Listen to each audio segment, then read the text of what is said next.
All right, I can't take it.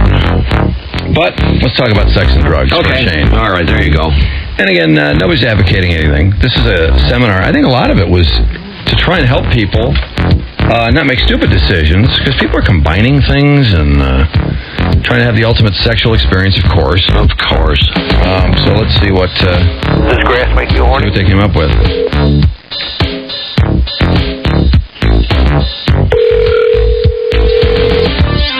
Hello, hi. Hey, David, Drew and Mike, WRIF.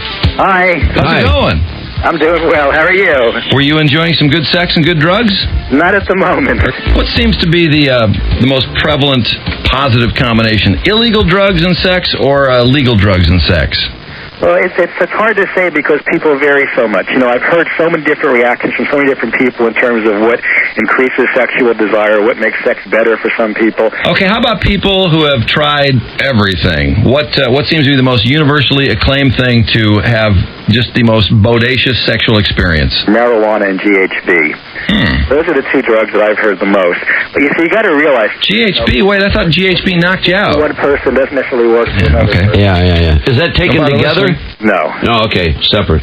GHB, isn't that the date rape drug? GHB is a compound that's naturally found in the body, and it's actually been used in Europe since the early 60s as a sleep aid and as an antidepressant. Okay, so is it a date rape drug or no? That's what the U.S. government has called it, but there's really no evidence that it actually Thanks for answering is. the question. Now, what about ecstasy is the one we always hear about.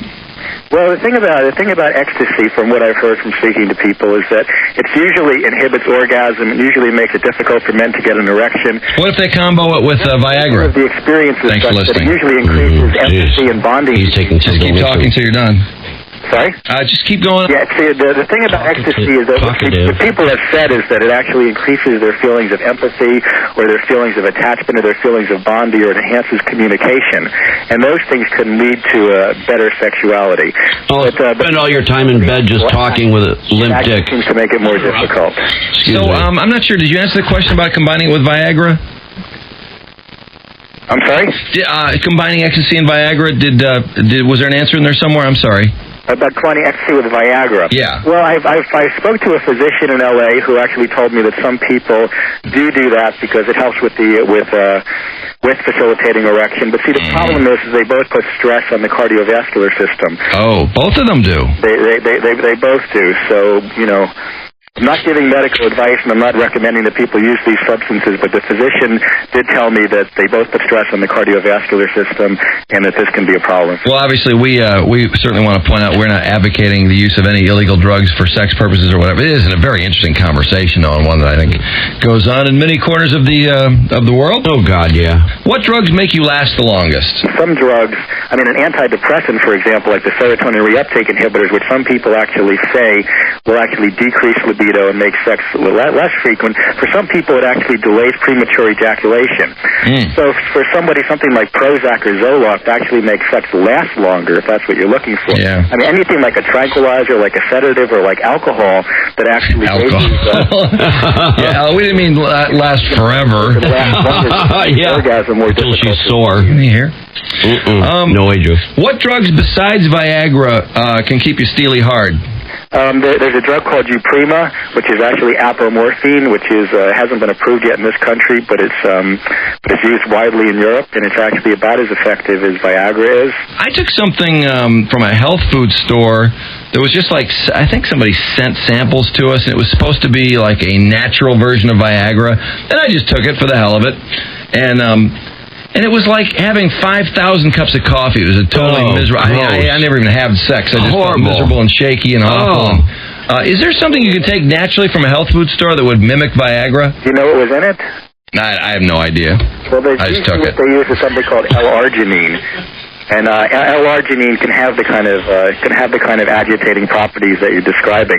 But what's interesting is L-arginine is an amino acid that stimulates the production of nitric oxide in the body. And nitric oxide is a gaseous neurotransmitter that facilitates erections. It's actually what Viagra works on. It works on the same principle. Okay. Actually, my personal experience with L-arginine was very similar to yours. It actually made me agitated, and I didn't like it very much. Terrible. We can help it. Well, talking about people that are maybe sped up like that or agitated? What about people? What about cocaine?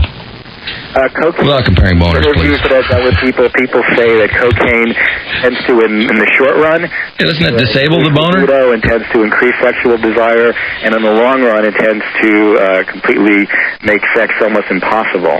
so you have a It's guy. a tough combination. Yeah, what a thing to take. So some guy does all this blow, and he's just all excited about He's having horny sex, as hell. and then he's limp. Can't get it up. Can't do anything. Ouch. The ultimate blue balls. Kind of like alcohol. Shakespeare said it increases the desire, but decreases the performance. Yeah. I'm trying to remember when I was in high school, particularly, and maybe even college, there was a drug that was supposed to be the love drug. MDA? I want to say DNA. MDA. MDA is a drug, which is actually an analog of MDMA or ecstasy. They're actually very similar. Is that right? Yeah. Wow. Mm-hmm. So friends of mine were taking ecstasy. Wow, isn't that I guess there's something like it. So it has the same effect? Well, a similar effect. They're both related to amphetamine. They're both related to mescaline. They're somewhere in between.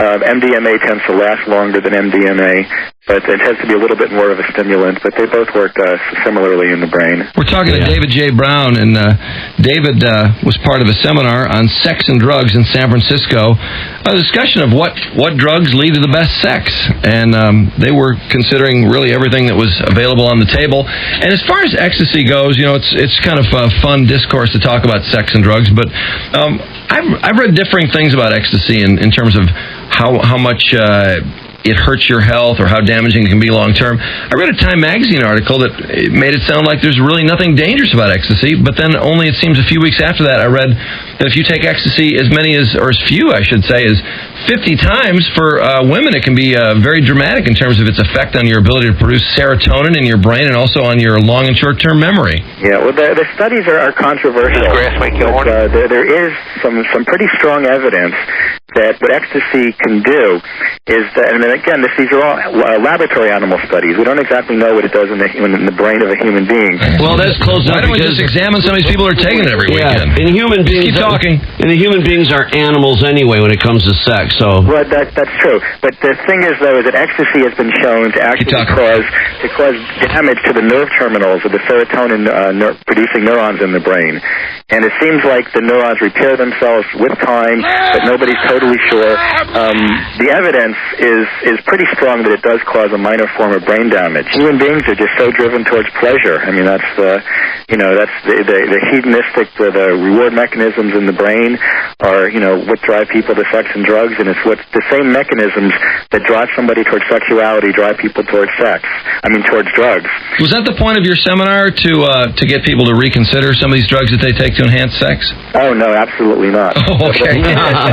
Was actually just to create a discourse on the subject because people are using different drugs with sex, and there's not a whole lot of accurate scientific information or experiential anecdotes that people are sharing, so we wanted just to create a discourse so people can share their experiences and get some accurate information on the subject. I was surprised at younger people and how quickly they are to combine drugs, for example, cocaine or ecstasy and Viagra, which what you described to be a pretty disastrous combination in terms of stress on the heart. And yet, it seems that young people have so much experience with drugs that they're just ready to, it makes you really horny, but you can't get just to add Viagra, and it seems like they're so ready to do that. Yeah, it's definitely unfortunate that people are willing to take those kind of risks. Some people have had cardiac arrest or have had heart attacks on these. Is that right? How many, what kind of quantities are we talking? Are we talking 300-pound people, or are we talking 180-pound healthy people? It happens to young, healthy people. Wow. But the thing is, though, is there's a lot of other factors. I mean, people who have had heart attacks, for example, on ecstasy, they often relate it to the fact that they get dehydrated or that they're not drinking enough water. Oh, right. Or, like I said, these things are controversial. People have different opinions as to what causes it. And in general, it is a pretty safe drug. I mean, most people who have had the experience haven't had problems. Mm-hmm. But, a certain percentage have, and some of those problems have been pretty dramatic, and some people have died from these substances. So. What's the MO on people using, you said it's actually very high, but what's the MO on people using pot to enhance a sexual experience? Is that considered pretty universal? A lot of people think that that's one of the primary reasons for marijuana's popularity, is the fact that, what marijuana tends to do in most people, according to the reports that I've gotten, is that it increases their levels of sensitivity, so that whatever it is they're feeling more strongly.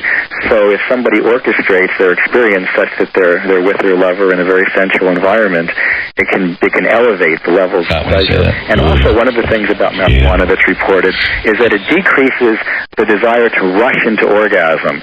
So people tend to enjoy the moment more, and when the orgasm finally does come, a little too much. Far more intense. A little too deep into the sensitivity business. Now, we saw a special on ecstasy, and it was some, I'd say like 20-year-olds, and they were doing ecstasy, and it was like, like 4 guys and 3 girls or something like that. So anyway, this guy is having some sex with this girl. He looks really happy. Well, I think they had some of their clothes on. And the next thing you know, this second guy piles in, and these people were all, I truly believe they were all heterosexuals, and this dude starts kissing this other bald guy on the lips, and they're like making out, and I get the distinct impression that ecstasy, the sensitivity level was so high that it made this guy go homo. Yeah, well, is that possible? Well, it could be due to 2 things. Either it's due to the fact that it's reducing inhibitions, so that their inhibitions are less. He was a homo to begin with. Or it could be dissolving personal boundaries or interpersonal boundaries. Well, isn't that the same difference? Yeah, because not necessarily. To have less inhibitions means that you have less restriction. To dissolve interpersonal boundaries means that your sense of self is actually slightly dissolving. Is that guy the next day, because you say his sense of self is reduced, whatever, the next day will he wake up a homosexual? I don't know the answer to that question. Or will he wake up just feeling guilty? I don't know. You have to run an experiment and see. How many times does that happen to you? Has it happened to me? It's never happened to me. It's never happened. How many has it happened to you? No, I've never taken ecstasy before, so. Just wanted to make sure it didn't happen. What about, let's see. That is not why. That's why I won't. See, different classes of... I don't want to end up homo? I'm not running the risk of turning homo overnight. Have you heard homo stories like that? No, but I watched that Dateline piece, too. He did seem very much, he was totally interested in the chick, and the next thing you know, he's sucking face to that bald guy. I'm not even sure he knew it was a guy. Well, that's the thing, when everything feels good, you know? And every time they showed anyone on that drug, they looked at all the crazy dancing and light homo activity. None of it looks appealing. Yeah, it was not penis softening to the other people. It was not penis softening dancing. I don't know why. Everything is so sensitive, people can just brush their hair and they get off. You know what I mean? It does seem like there's some gayness associated with ecstasy, because why are these guys all of a sudden so desperate to dance? Can you answer that, David J.? I think that basically what it does is it energizes people, and by energizing people, they become more social, and they may want to interact more. I don't know that it makes people more gay, so... What about, is there any drug that makes ugly women more attractive, like alcohol? Well, alcohol and anything, I don't know that it makes ugly women more attractive. Oh, come on. But haven't you ever been drunk? Yeah, you know the beer goggles. Keep talking. Are going to lower your standards probably and your judgment levels, and they'll impair your judgment. You've never had a lot to drink and found someone more attractive than they really were? You know, the beer goggles thing. I've drank alcohol and I've had it impair my judgment, sure. Yeah. So that's didn't it make women, you say it lowers your standards. Don't you think it also maybe made a woman more attractive to you? Well, I guess it depends on how you look at it, right? Yeah. Well, but it lowered your standards. Did you didn't find yourself saying, standards, it's the same thing as when you're raising the attack. Keep talking. When you lowered your standards, quote unquote, did you find yourself saying, you know what, this woman is less attractive than I'd normally go home with, but I'm going to do it anyway? Or did you find going, hey, she's all right? I haven't really had much experience doing that. I'd be curious to hear about your experience. Oh, I think it makes women more attractive. Yeah? Walters? Yeah, absolutely.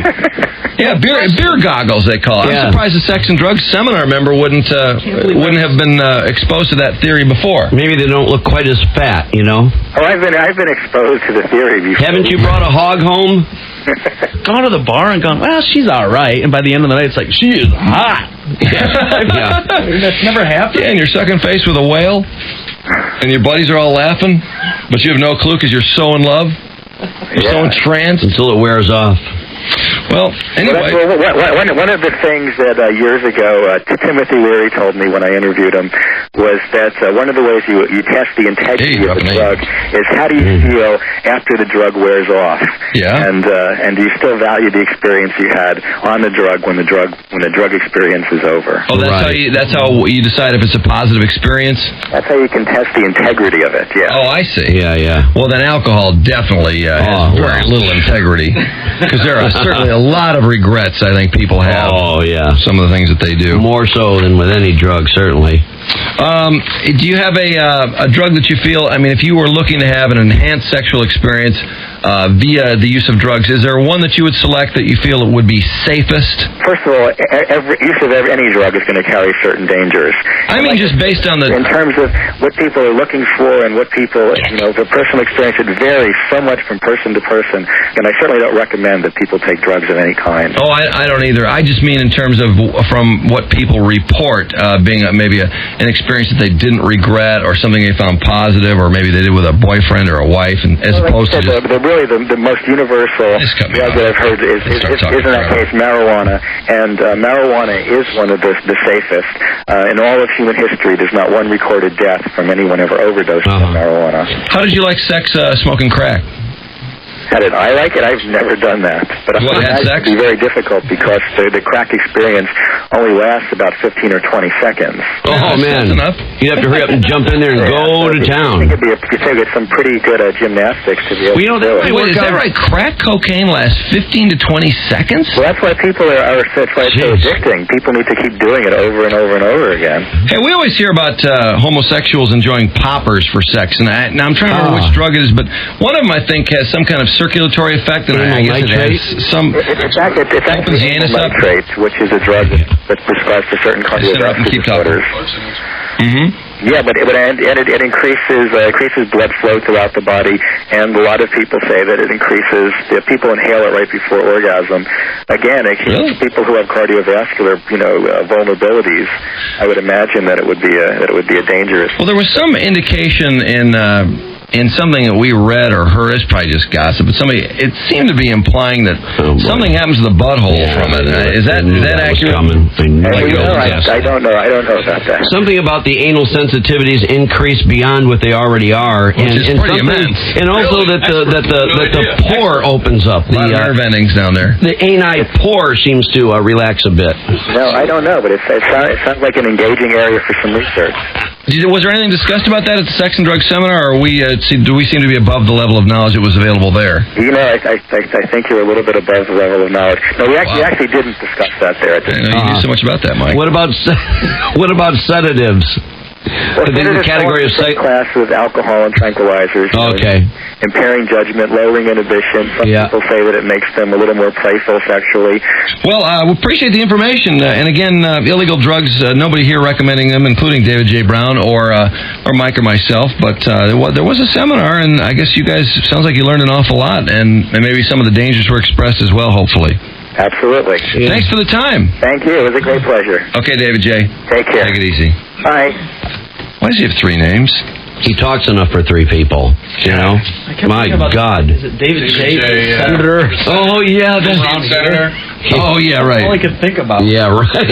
Yeah, that guy. How could he not know something about poppers and amyl nitrate? They have a sex and drugs seminar in San Francisco, and nobody talks about poppers or amyl nitrate. All places. And the butthole effect. Yeah. That's a good point. It was in San Francisco. 74 Otis Street. That's right. Yeah, next right. to the power exchange. Yeah. No butthole play or poppers. No obnoxious behavior. Yeah. No sucking either. Well, I guess we hit every category of drugs, right? I think so. Boy, what do we walk away with? Your knowledge of poppers and amyl nitrate floored everyone. Well, thank you. It's just what I've heard. That's all. It's just what I've heard. Well, From who? Haven't you heard about the ani pore? No. I've heard about the incredible amount of nerve endings and how many good feelings there can be down there. Which there can be. People are aware of. Right, that you're not aware of. We're also well acquainted with how large of a member we could potentially handle, if you know what I mean.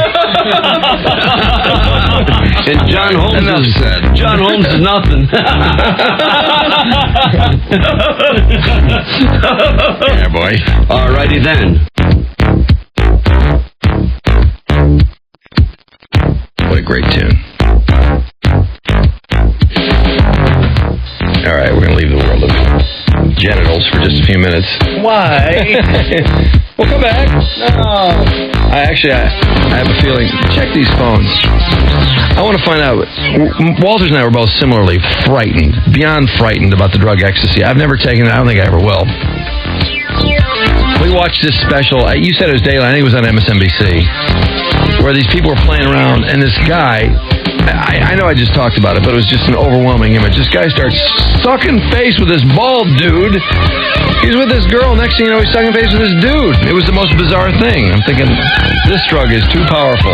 If you can go homo. And rubbing each other. Yeah, it was weird. If you ever do an ecstasy and you start rubbing my arm or my leg, I'm just going to smack it off. I mean, I don't... No, you're going to get off on it. You're going to like it. I probably won't be on the drug, though, with you. So if that's the case, I'll smack I'm not going to be on the drug. I'm not rubbing anybody, so shut up.